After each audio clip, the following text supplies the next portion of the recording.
Hello everyone, this side Manish Sachdeva. Our today's topic of electrical machine is single phase motors. In last our videos, we have discussed the three-phase induction motor, three-phase synchronous motors and the types of both of these motors, right? So उनके बारे में हम already discuss कर चुके हैं, working principle भी कर चुके हैं, उनकी construction के बारे में पढ़ चुके हैं. बट आज का जो हमारा टॉपिक है that is all about single phase Motors. ठीक है, तो सबसे पहले बात करते हैं सिंगल फेस मोटर होती क्या है, इंट्रोडक्शन करते हैं उसकी. सो we know that three-phase induction motor are invariably employed in the industry for bulk power conversion from electrical to mechanical. हमें पता है कि जो थ्री फेस मोटर्स थी हमने जो डिस्कस की हुई हैं which were induction motor and synchronous motor, that both are used for bulk power conversion, right? वो industrial पर्पस के लिए यूज होती हैं या पावर प्लांट्स के लिए जहाँ से हमारे जनरेट होती है इलेक्ट्रिसिटी, वहाँ पे हम इन मोटर्स और जनरेटर्स को यूज़ करते हैं. ठीक है, बट उसके अलावा हम घरों में अगर मोटर्स या जनरेटर यूज़ करते हैं, ठीक है, तो वो थ्री फेस मोटर्स नहीं होती हैं. But for small power conversion single phase motors are mostly use. अब छोटे छोटे पावर को कन्वर्ट करने के लिए मतलब kind of 1 kilowatt 2 kilowatt 1 horse power up to 2 horse power तक जो पावर हम कन्वर्ट कर रहे हैं फ्रॉम मैकेनिकल टू इलेक्ट्रिकल या from electrical to mechanical, that is through single phase motor or generator, right?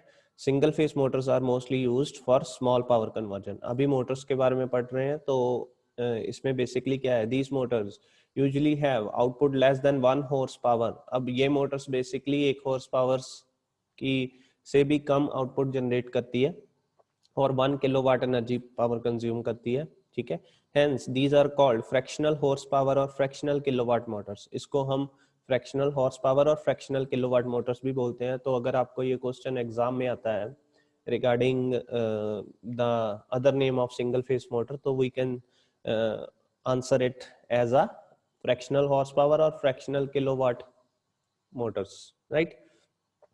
AC single phase motor perform variety of services in the homes, offices, business concerns, factories. अब ये जो single phase Motors होती हैं इसके लिए दो wires चाहिए हमें, एक फेस होता है एक न्यूट्रल होता है.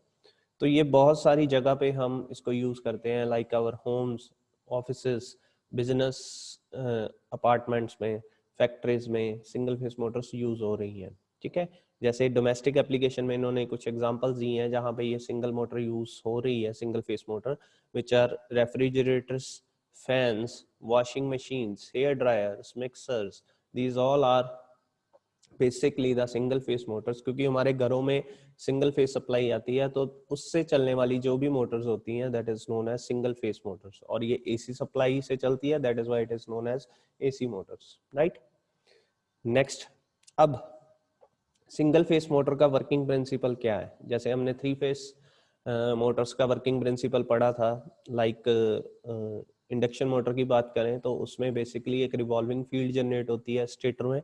ठीक है, और रोटर उस स्पीड को कैप्चर करता है, राइट? और वो उसके पीछे पीछे सिंक्रोनस स्पीड से कम स्पीड पे रोटर जो है वो घूमता रहता है, राइट? एक टॉर्क प्रोड्यूस होता है जब डिफरेंस आता है दोनों की स्पीड में. जैसे स्लिप आती है बीच में, स्लिप स्पीड जो होती है, जितना ज्यादा स्लिप स्पीड होगा उतनी टॉर्क जनरेट होती है, तो वो घूमना शुरू हो जाता है रोटर. तो ऐसे ही वो था three phase induction motor. But this time we are giving one phase supply to the stator. तो उसमें जो रोटेटिंग फील्ड प्रोड्यूस होगी उसके बारे में पढ़ते हैं.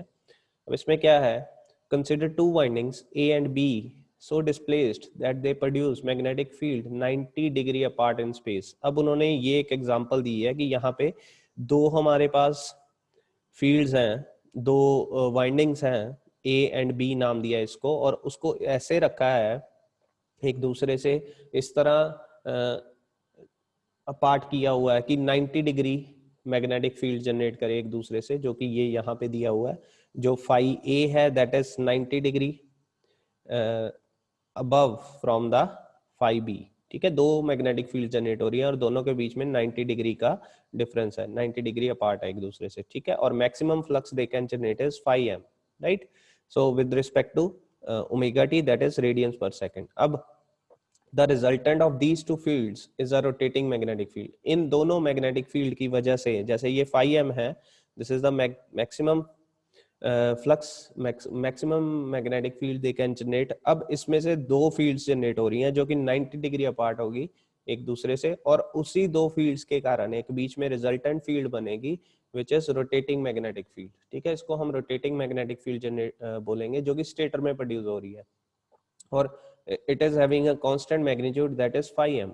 ठीक है, ये आपने याद रखना है। अब this is a non uniform magnetic field which produces a non-uniform torque which makes the operation of the motor noisy, affect starting torque। अब ये जो मैग्नेटिक फील्ड जनरेट होगी between the two resultant fields, ठीक है, ये होगी non uniform magnetic field, जिससे एक नॉन यूनिफॉर्म टॉर्क प्रोड्यूस होगा। नॉन यूनिफॉर्म मतलब कभी ज्यादा कभी कम, जो कि यूनिफॉर्म नहीं होता है। ठीक है, तो उसके कारण जो मोटर है वो काफी नॉइसी होती है, मतलब मोटर में से आवाज आती है। हम कभी भी देखते हैं हमारे फैन में से आवाज आती है, या एग्जॉस्ट फैन हो गया, या ड्रायर्स हो गए, मिक्सर्स हो गए, इनकी जो मोटर्स होती है that are very noisy.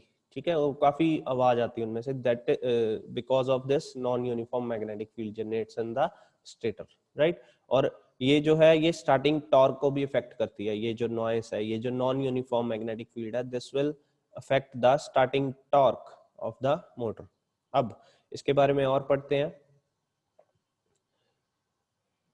Topic है ऊपर starting principle of single phase induction motor. अब इंडक्शन मोटर का स्टार्टिंग प्रिंसिपल की कैसे वो स्टार्ट होती है, उसमें बेसिक प्रिंसिपल कैसे, मतलब कैसे स्टेटर और रोटर मिलके इसको स्टार्ट करते हैं, तो उसके बारे में पढ़ते हैं।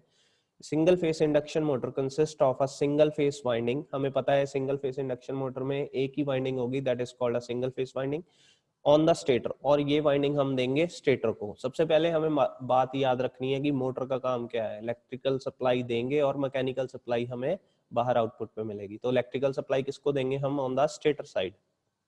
ठीक है, and a cage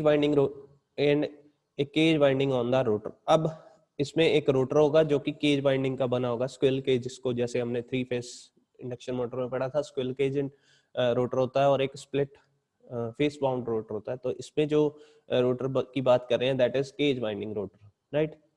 When a one-phase supply is connected to the stator winding, a pulsating magnetic field is produced। अब जब वन फेज सप्लाई देंगे हम स्टेटर वाइंडिंग को, तो एक pulsating magnetic field जनरेट होगी। The word pulsating means that the field builds up in one direction, falls to zero, and then builds up in the opposite direction। Basically क्या होगा इसमें कि जैसे हम सिंगल फेज सप्लाई देंगे किसी stator को, this is a stator, you can see here, ये स्टेटर की वाइंडिंग है, this is called main winding. ठीक है, और ये एक स्टार्टिंग वाइंडिंग है, जो कि दो वाइंडिंग्स की बात की थी अभी हमने, 90 डिग्री अपार्ट होती है एक दूसरे से। ठीक है, और ये जब हम स्टेटर को वाइंडिंग देंगे, सप्लाई देंगे सिंगल फेज, तो पल्सेटिंग फील्ड जनरेट होगी। पल्सेटिंग का मतलब है कि वो ऐसी फील्ड होगी जो कि थोड़ी सी जनरेट होगी, फिर जीरो पे फॉल हो जाएगी। ठीक है, फिर थोड़ी सी ऑपोजिट जाएगी, फिर जीरो पे फॉल हो जाएगी, मतलब it will rotate like this. ठीक है, मतलब थोड़ी सी आगे जाएगी, फिर जीरो पे आ जाएगी, फिर इधर जाएगी दूसरी साइड पे, फिर जीरो पे आ जाएगी। तो ये एक इसमें ड्रॉबैक कह सकते हैं हम सिंगल फेस का। Under these conditions the rotor of N induction motor does not rotate. अब इस कंडीशन में अगर मैं बात करूं कि इसी फील्ड से अगर रोटर को घुमा सकते हैं, तो this is not possible. Rotator will not rotate with this pulsating magnetic field, hence single phase induction motor is not self starting. अब सिंगल फेस इंडक्शन मोटर इसी कारण से सेल्फ स्टार्टिंग नहीं होती, बिकॉज उसका जो इनर्शिया होता है वो due to inertia it will falls to zero. ठीक है, इसकी इतनी फील्ड नहीं जनरेट होती कि वो पूरा 360 डिग्री रिवॉल्व हो सके। वो थोड़ी सी आगे जाती है, फिर जीरो पे आ जाती है, फिर अपोजिट डायरेक्शन में जाती है फील्ड, फिर जीरो पे आ जाती है, मतलब it is not getting a starting torque. ठीक है, तो ये इसलिए इसको सेल्फ स्टार्टिंग नहीं बोला जाता है, ये अपने माइंड में रखना है। Single phase induction motor is not self starting motor, it requires some special starting means. इसको स्टार्ट करने के लिए कुछ ना कुछ हमें स्टार्टिंग के लिए कुछ ना कुछ ऑक्सिलरी मींस देना पड़ता है। ऑक्सिलरी मींस कुछ ना कुछ ऐसा डिवाइस इसके साथ कनेक्ट करना पड़ता है जो इसको स्टार्ट कर सके, जस्ट स्टार्ट कर सके। ठीक है, if the single phase stator winding is excited, अगर single phase stator winding excited की जाती है and the rotor of the motor is rotated by an auxiliary means, then the starting device is then removed, the motor continues to rotate in the direction in which it is started. अब वो कह रहे हैं कि basically जो इसका फंडा है वो क्या है कि स्टेटर को वाइंडिंग दी जाती है, स्टेटर की वाइंडिंग को सिंगल फेज सप्लाई दी जाती है और एक स्टार्टिंग डिवाइस लगाया जाता है जो इसको स्टार्ट करने की हेल्प करता है। जब एक बार स्टार्ट हो जाती है मोटर तो उसके बाद वो स्टार्टिंग डिवाइस को अगर हम रिमूव भी कर दें, the motor continues to rotate in the direction in which it started. ठीक है, तो ये इसका बेसिकली फंडा है। अब two theories have been suggested to find the performance of the single phase induction motor। अब ये दो तरह की थ्योरी जो होती है ये सिंगल फेस इंडक्शन मोटर को चलाने के काम आती है, in which we will discuss about double revolving field theory, the other one is cross field theory. तो दो हमारे पास फील्ड्स थ्योरी है जिससे ये इंडक्शन मोटर स्टार्ट होगी, उसमें से हम बात करेंगे डबल रिवॉल्विंग फील्ड थ्योरी की। वो क्या है, लेट्स स्टार्ट। ऊपर हेडिंग देखिए, nature of field produced in single phase induction motor. अब कैसे वो जो रिवॉल्विंग फील्ड है वो प्रोड्यूस हुई in the induction motor, single phase induction motor, उसके बारे में बात करेंगे इस टॉपिक में। The field produced in single phase induction motor can be explained by double revolving field theory as follows. This theory is based on the Ferraris principle. अब ये जो थ्योरी है डबल रिवॉल्विंग फील्ड थ्योरी, ये Ferraris principle पे based है। ठीक है, ये याद रखना हमने। That pulsating field produced in single phase motor can B resolved into two components of half the magnitude and rotating in opposite direction at the same synchronous speed. अब उन्होंने क्या किया, जो पल्सेटिंग मैग्नेटिक फील्ड जनरेट हुई थी, ठीक है, वो इधर जाती थी फिर जीरो हो जाती थी, फिर ऑपोजिट डायरेक्शन में जाती थी फिर जीरो हो जाती थी। तो वो कहते हैं कि इसको 360 डिग्री कैसे रिवॉल्व करवाएंगे, उसके लिए डबल रिवॉल्विंग फील्ड थ्योरी बनाई गई। इसमें क्या है, जो पल्सेटिंग फील्ड थी उसको दो कंपोनेंट्स में डिवाइड कर दिया। ठीक है, उन्होंने दो कंपोनेंट्स में डिवाइड कर दिया, हाफ द मैग्नीट्यूड, मतलब वो जो 5m था, ये हमारा 5m था जो मैक्सिमम मैग्नेटिक फील्ड पल्सेटिंग थी, इसको डिवाइड कर दिया 5m/2 के दो कंपोनेंट्स में। ठीक है, this is divided into two components 5m/2। ठीक है, अब and rotating in opposite direction at the same synchronous speed, और एक टाइम पे ये दोनों जो कंपोनेंट्स है ये ऑपोजिट डायरेक्शन में चलेंगे। ठीक है, जैसे एक इधर को जाएगा दूसरा दूसरी तरफ जाएगा, और इसका मैग्नीट्यूड हाफ होगा मैक्सिमम से। ठीक है, 5m/2। अब ये है हमारा, ये देखिए ये 5m/2 एक ऊपर को जा रहा है, ठीक है, एक 5m/2 ऑपोजिट डायरेक्शन में नीचे को जा रहा है, और दोनों के बीच में एक रिजल्टेंट फील्ड जनरेट होगी। This will be the resultant field. ठीक है, अब आगे बढ़ते हैं। Thus, the alternating flux which passes across the air gap of single phase induction motor, अब एक alternating flux basically दोनों तरफ जा रही है ना, तो change हो रही है, which passes across the air gap of single phase induction motor at standstill consists of combination of two fields of same strength which are revolving with the same speed, one in clockwise direction and other in anti-clockwise direction. The strength of each one of these field will be equal to 1/2 of the magnetic field strength of the actual alternating field। अब basically उन्होंने यही बताया कि दो flux, दो magnetic field generate हुई जो कि आपस में एक दूसरे से ऑपोजिट डायरेक्शन में रोटेट करेगी, एक क्लॉकवाइज होगी एक एंटी क्लॉकवाइज होगी, दोनों की स्पीड सेम होगी, दैट इज ओमेगा रेडियंस पर सेकेंड। ठीक है, सिंक्रोनस स्पीड पे ही घूमेगी। अब उनकी जो स्ट्रेंथ होगी दैट इज सेम, ठीक है, that is half of the maximum field strength. ठीक है, ये बात की है इन्होंने। आगे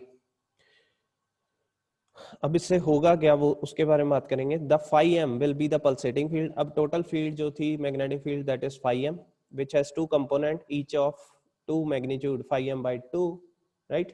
Next, both are rotating at the same angular speed omega s radians per second but in opposite direction. The resultant of two fields is omega 5m cos phi। अब इस इन दोनों के बीच में जो रिजल्टेंट फील्ड बनेगी that is 5m cos phi। वो जो होगी जैसे जैसे मूव करेगा एक दूसरे के ऑपोजिट में, एक बीच में रिजल्टेंट फील्ड जनरेट होगी। वो रिजल्टेंट फील्ड का जो फॉर्मूला होगा that is 5m cos phi। That means this shows that resultant field varies according to cosine of angle theta।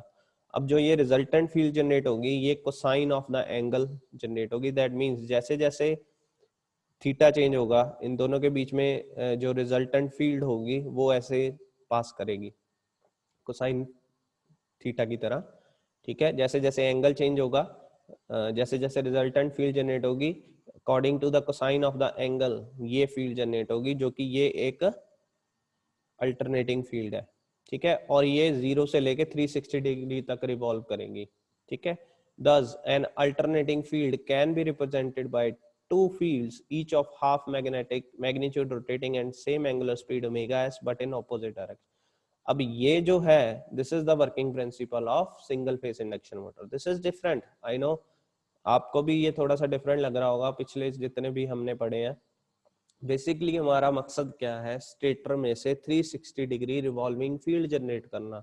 और अगर विदाउट द हेल्प सिंगल, मैं इसको सिंगल फेज सप्लाई दे दूं मेन वाइंडिंग, तो it is not possible to generate that revolving field. We have to make a combination of two windings of which are connected in a 90 degree apart, जिससे क्या होगा, to field generate होंगी और दोनों की direction different होगी, जिसमें से एक रिजल्टेंट फील्ड जनरेट होगी जो कि 360 डिग्री रिवॉल्व करेगी, ठीक है। दोनों की इंटरेक्शन से एक ऐसी फील्ड जनरेट होगी जो कि पूरी की पूरी अंदर, ये नहीं होगा कि ऐसे घूम के ऐसे वापस, ऐसे घूम के ऐसे ऐसे चल रही होगी, ये 360 डिग्री रिवॉल्व करेगी according to the cos phi, ठीक है।